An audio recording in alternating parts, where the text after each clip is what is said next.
a little bit of tragedy has struck back here in the sovereign state, the tent embassy in the back of Honor 1.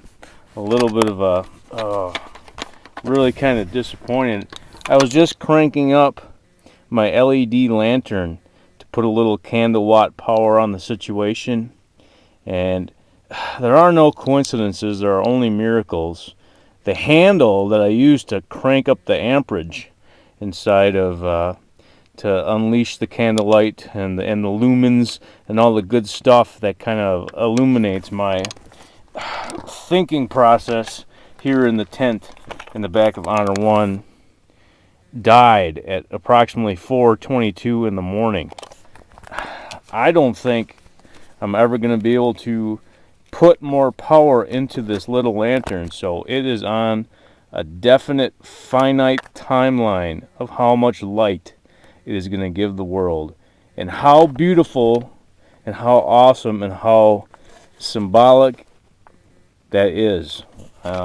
Most people get mad when stuff breaks, but I guess I'm really going to have to treasure these moments in the back of Honor 1 with this little lantern, because its lifespan, unless I can find some way to fix it, it's doomed. It's doomed.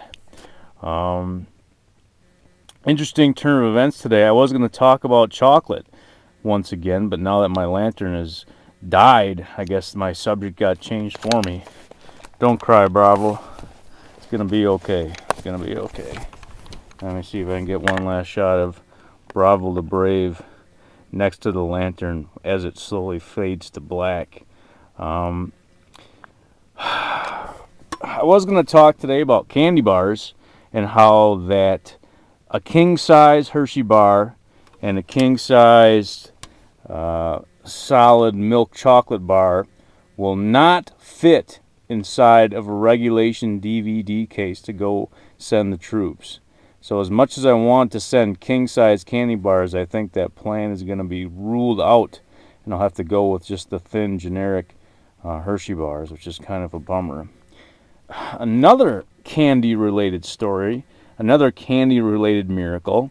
Now this is kind of dangerous talk here in the back of Honor 1 in the diplomatic immunity fortress of my tent, but I've been griping and complaining for months and months and months that the kids, the teenage boys, the football players, the soccer players, the kids that are going through growth spurts, don't have enough to eat in day-to-day activity at the hospital.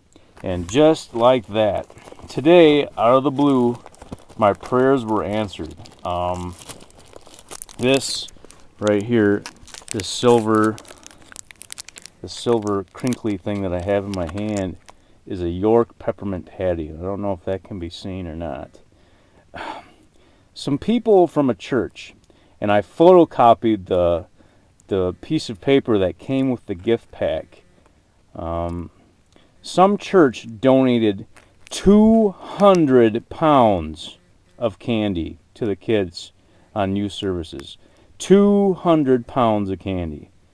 And if you could have seen just the joy and the rapture of the Willy Wonka chocolate factory nonsense that went on today, all these kids just, I know it's probably, we're going to get sued or whatever, whatnot, but just having some kids being able to spend a little bit of a Thanksgiving Easter by eating, peanut butter cups and Whoppers, malted milk balls, and Snickers and Butterfingers and Kit Kats, like every candy bar under the moon, except a Zero bar, and I'll talk more about that Zero bar later, was delivered by some angels to these kids who really, really, really needed this snack. And it really melted my heart just to see this random act of goodness. And I have the names and I have the addresses now of the people responsible for that little miracle. And if I eat this York peppermint patty, I could one, be stealing from kids, two, be stealing from the state. But luckily for me, I'm in my 10th fortress, and I have diplomatic immunity. Nom, nom, nom. Nom, nom. That's good. Bravo. Do not judge me. Do not judge me. Anyway, now it is official. I owe the little ladies that donated all that chocolate, all that candy to the kids my thanks as well, because I ate one piece. And that's a good feeling. Oh, peppermint has just been on my mind. I got that York sensation here in the back of Honor 1. So, I got some thinking to do. I'm going to close my eyes for a few minutes. And when I open them, I'm hoping I'm full of refreshment and ready to make the world a better place. I'm going to miss this lantern, but it served me well.